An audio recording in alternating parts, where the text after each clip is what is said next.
Welcome to the Chewn Fat podcast, where real topics are discussed by fake individuals with fake opinions.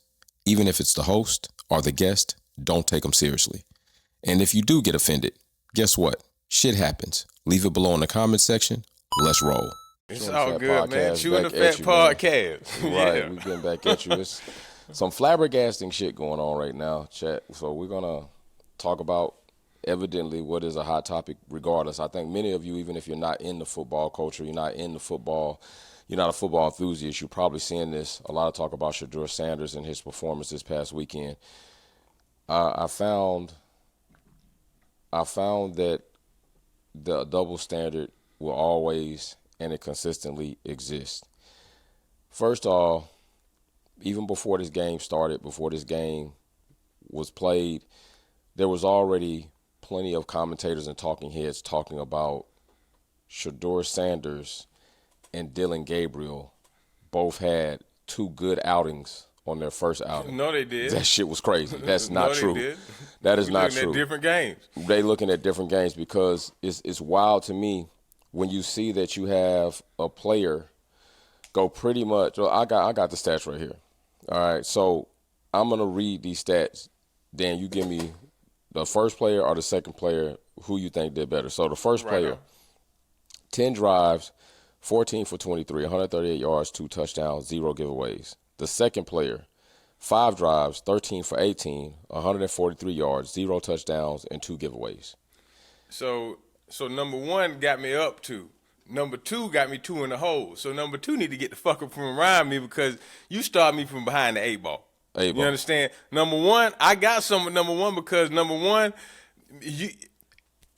even if it's only 2 touchdowns, guess what? You got me up by 2. Right. You didn't. I'm not losing running with you. Right. And this is take a color off of it. Let's make number 1 purple and number 2 blue. That's why I just Mr. made Purple numbers. and Mr. Blue. Right.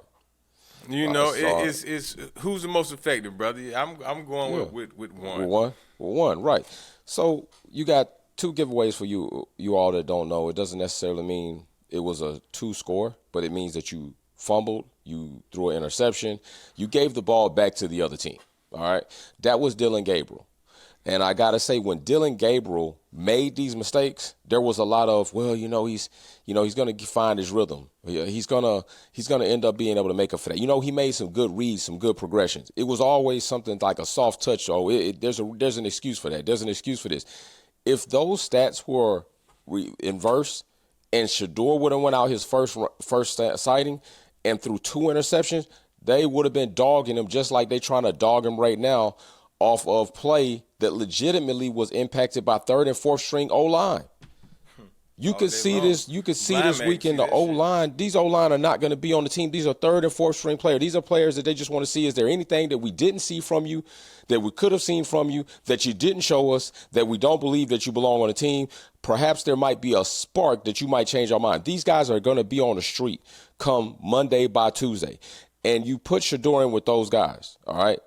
And then you put Dillon Gabriel in. Dillon Gabriel didn't do great. He had the only touchdown Dillon Gabriel had was on a blown defensive coverage where a man was wide open, which you're supposed to take that. Any NFL caliber quarterback should be able to make that throw. He did not have any real tight window throws. He wouldn't have had any touchdowns, but I want to say what he wouldn't have had. He got a touchdown that was on blown defensive coverage.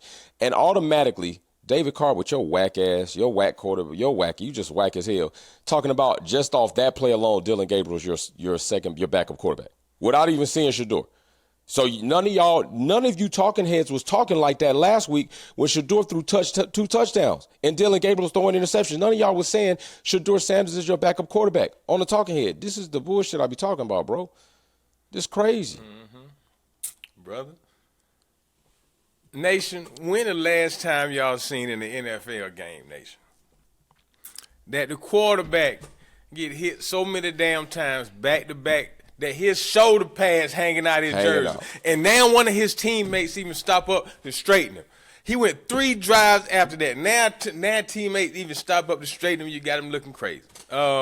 They don't love the young brother there. They don't want him there. They got no care for him there. Let me explain something to you, Nation, on how deep the treachery goes. Cleveland does not have a history of winning anything. They don't have a winning culture. For them to accept this particular task that was placed upon them by their organization, the National Football League, because all that is a rich, good old boys organization. The task that was put up on them for setting off that salary cap with Deshaun Watson, or that guaranteed quarterback money changing the market, you got to take on this Shedeur deal. That's what that was. Why do you think no other team I believe everything Eric Dickerson said, and here's the reason why. Because every other team either has some semblance of a history of a winning culture. They've tasted, you know, what it means to be a winning culture, or they're at least consistently a middle of the pack team. You understand? They're a team that can be detrimental to. Cleveland is the only team in the NFL that this circus and this horror story is not going to be detrimental to. They don't have a winning culture, haven't had a winning culture. You know, anybody that goes there, brother, you're not going there to win. You know, you're going there because either nobody else will take you with your abusive ass or your retarded ass. You understand? Or you going there because they paid the most money. Right. You understand? What's happening right now is something that anybody with any knowledge of the game saw coming, you know. But what was hoped for was that they were going to throw him out there in that first game and trip him up so that this could trickle on to this point, and now they can move on. However, every other team that saw that young boy on display, the first game is the only one that mattered. What you did in that second game Friday, man, nobody cares about that, because anybody with one eye can see what took place. Right. You understand? Right. He ain't have a chance. Man, that boy wasn't even playing with third team receivers. Facts. Man, they had Larry from the donut shop down the street. You know what I'm saying? Come on down. You know, shit. Right. Yeah. You know, come on down here and catch a few balls. You know, brother, they looking at that first body of work that kid put out there, that body of work. They looking at all their analytics, everything that they touched on during the draft process, you know, the draft placement process, combine, all these things. They looking at that now, and they know this kid, the truth, he the real deal. They can't break his spirit. I'm glad that wasn't to get the hell up out of Cleveland. You know, man, because that just purely disrespectful.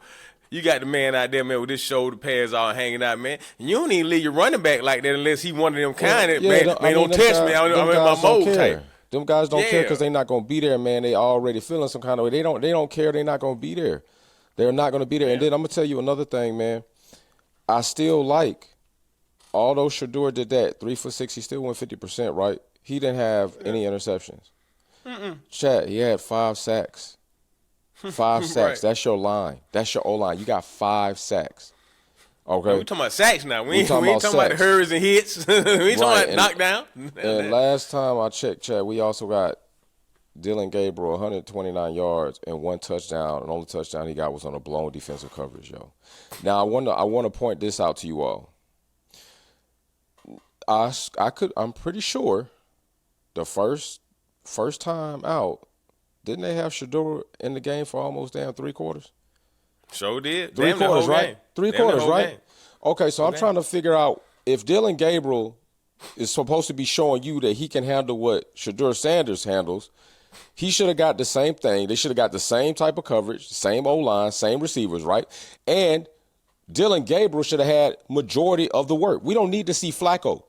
We don't need to see Flacco. We know what the hell Flacco is, and Flacco's not going to do anything different than he's been doing for the time he's been in the league. Dylan, we need to see you out there for 3 quarters. We need you out there for 3 quarters like Shedeur with the same type of setup, with the same personnel, and we need to see what you're going to do. They did not do that. They got a small sample size. They looked robust, pulled him out, let Shedeur get in with that string, pulled him out, and then gave time to Huntley. Huntley's not going to be there. Huntley's not going to be there. You didn't even let him run a 2-minute drill. That's crazy. Listen, this is the big thing that you're going to see here. Shedeur made them eat crow pie and the wind spit in their face. It is. And what they needed to do was try to justify the mistake that they made to seem correct when all of it was wrong. Dylan Gabriel should have never been picked ahead of Shedeur Sanders. And so what they did was try to put the optics on you all. Say, oh, I told y'all last time me and Dan DeVille talked. This is why he's winning the 5th round. This is why he slipped this. No, you all are setting him up. And this is why the Cleveland Browns will not win shit. They are going to be a winless team throughout the entire existence in the NFL until the ownership change, until administration change, until upward change in the personnel offices that make these bum fuck ass decisions and this bullshit ass payouts. They're going to be this. This is who they're going to be. They're a horrible ran organization. They are, this shows it. They did not give Dylan Gabriel the pressure. I don't even want to talk about his route selection. I don't want to talk about his offensive play calling compared to Dylan Gabriel and Shedeur Sanders in this game because that should have go to a whole nother level. But this right here is absolutely ridiculous, bro. Ridiculous. Now, where or what do you think is happening? You think they still gonna hold him? Because I'm gonna say that. I think they still gonna hold him, but I do hope that another team, like we talk, I think another team needs to reach out and go ahead and take him out, take him in for real. They're not gonna hold him, man.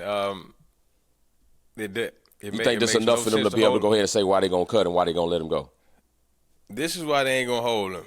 If they hold him, they gonna lose that complete locker room. They gonna lose the defense too. If they hold him, they gonna grown. I don't care what environment you're in. The majority of grown men aren't going to sit around and let you get that whole season through and they see that take place because they know it's not a winning culture. None of this is justified, and they know, hell, if y'all doing this kid, man, and I know I'm a riding low down some bitch. Man, I ain't no telling what y'all got coming from my motherfucking ass. Oh, you know what I'm saying? So, right. And brother, this takes sports out of it. It's just us looking at it as adults, man. If they keep him going into the regular season, when things really get real, one, that coach, that organization can never build a core around them. The only core that's going to build is around 12. Mm-hmm. He going to hold it. I ain't seen Dylan Gabriel do shit. Community-wise, he ain't doing shit. Nothing. I'm not even talking about community-wise, locker room-wise, everything. If they keep 12, everybody's going to gravitate toward 12. 12, damn, they got the offense right now. For sure. You know what I'm saying? Starters. Because they in there with them, right. And they know what they seeing. You know, for them players that's trying to make a turn at their second shot in the league, they trying to show they got something so they can get another contract. You understand? Or those players that's trying to get their first one. Right. They seeing what they seeing. They knowing that that's our best path to get there. Right.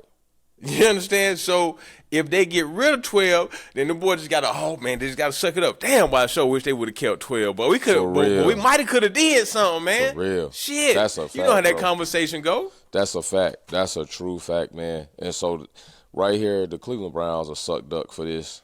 Now, I'm going to say this is another reason where Myles Garrett, I don't fault you, but you made your decision based on financial reasons, which is completely understandable. But you must have settled in to your decision that I'm not going to be worried about winning. I'm just going to buy my time here. I'm going to play the game, and I'm going to get my checks. Because I ain't got my phone. How much that contract extension for? How much would the guarantee for, man? I'm just kidding. I'll check it right now. Let's see. Let's see how much guarantee, because Nation, the only thing that NFL really matters is guaranteed money is the only thing that really matters when it comes to an NFL contract, right? It's not like NBA, it's not like baseball. Let's see what this contract is. I'm just curious. All right, so first out the gate it says the deal, which averages $40 million per year, makes him the highest paid non-quarterback in NFL. It includes with $123 million in guaranteed money, $103.25 million in guaranteed money, bro. Bro, let me say this to you. It's hard. It's hard. Hey, that's why I say I don't fault him. Let me say this. Super Bowl great. That's wonderful. It is. That's all well and good. looking at it from a different perspective. 'Cause I ain't scared to say I'm wrong. Right. At first, I was like, shit, man, you don't do that to stay with the Cleveland Browns. But listen, brother, listen, man. Cleveland cheap cost of living. It don't cost shit to live in Cleveland, man. You get Plane your tickets mansion cheap to Cleveland. Shit. Mansion $600 a month for a mansion in Cleveland. With a lake with real fish. Real fish. $600 a month, man. Right. Fun fact: there's not a natural lake in Georgia. That's why everyone says that. Oh man! And looking at it for the brother looking at it ain't guaranteed that you go to a contender. You gonna win a damn Super Bowl. It ain't guaranteed. Right. Might look better, brother, but it ain't guaranteed, bro. It ain't, man. Take the $123 million, man, and shit, get the hell on. Get the hell on. That's it. Y'all ain't gonna win nothing in Cleveland, Right. Get the hell on. The most you can hope for is he been a good player. He'll be a second or third round Hall of Famer. For sure. He gonna do his second, thing, third man. ballot rather. Yeah. It ain't gonna be first ballot Hall of Fame, no doubt. But he's definitely one of the best, if not right now. Well, he's one of the best defensive players in the league. He top five for sure.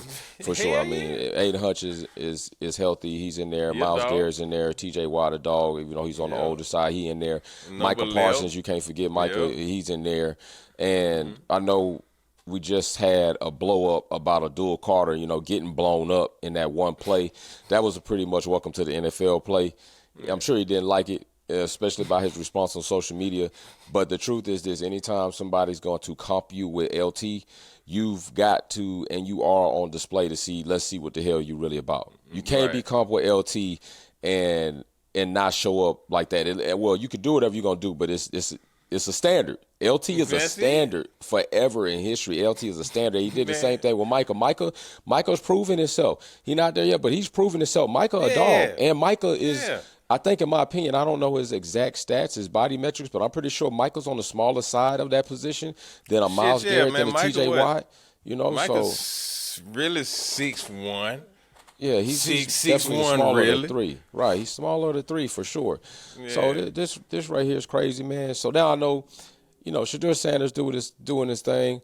We are going to be getting into a bit more football talk as we're nearing the beginning of the season. Me and Dan DeVille are going to come back to y'all. I'm a Tampa Bay Bucks fan. He's an Atlanta Falcons fan. I'm a Falcons fan. And so those teams oppose just like it's the Saints. It's pretty much in that division. So we're going to come to you with another episode this week about where we think the wins and the losses are for both of these teams, even in their clashing matches. And we want to hear what you think about Shedeur Sanders down below for sure. We want to hear what you think about Shedeur down below. We want to know how do you feel if you think Shedeur leaves the team, what team do you think should be highly interested in him because of the setup? But like Dan DeVille did just say, and that's why I said I don't fault Myles Garrett. There's no guarantee if you go to a contender, although I will say he set the stage to be talked about because you wrote this long-ass letter, this soliloquy about winning. Then the money came and you said, "Oh, fuck winning." That's the only thing. Man, you got to sell it. Now. Yeah, you got to sell that shit. Like, you got to sell that shit. Right. He did a good job. He did a good job selling to the community. He got the public opinion on his side, and the Cleveland Browns paid him. And that's strategy. That's another thing that's real. I'm gonna tell y'all the only other player outside Shedeur to do something that's been notable and been grabbed by the media in the public is Myles Garrett, and Myles Garrett hasn't even had the impact that Shedeur Sanders has had on the Cleveland community in that short amount of time that 12 has been there. That's crazy. Man, that young brother got that light on him, man. That young brother got that light on him. And he got his head straight, too, when he's answering these questions because he really could have shit on Dylan Gabriel with that remark Dylan Gabriel made about being some entertainer. That was some sucker shit right there. And then he tried to go back and clean it up on the plane. And Shedeur still took, it is what it is. Just like when he took the blow about that damn call on the draft, that fake call. He still pretty much let them boys slide like, hey, man, you made your mistake. I accept your apology. Move on. This is what you want your quarterback to have the character of. That's the character you want your quarterback to have. Dylan Gabriel got short man syndrome, and I'm telling you, Like a motherfucker. I can't wait for this motherfucker to have to back up Flacco. I cannot absolutely wait. I can't wait. If I Micah can wait. get his contract, I want to I see can it, wait. bro. I want to see his ass get blown the fuck up. I want to see what he do when like Jared Verse, Fisk, and all them boys in there. When damn Micah Parson come in there, when Aiden Hutchins on that line. I want to see what he gonna be looking like. Y'all gonna find out. Y'all gonna see Dylan Gabriel is not that. Y'all gonna really find out. I want Cleveland to let Shedeur go. I want this to be another spit and egg in the face of Cleveland Browns because y'all absolutely deserve it. Absolutely deserve it. That's what that's what Cleveland is in the league for. You understand, man?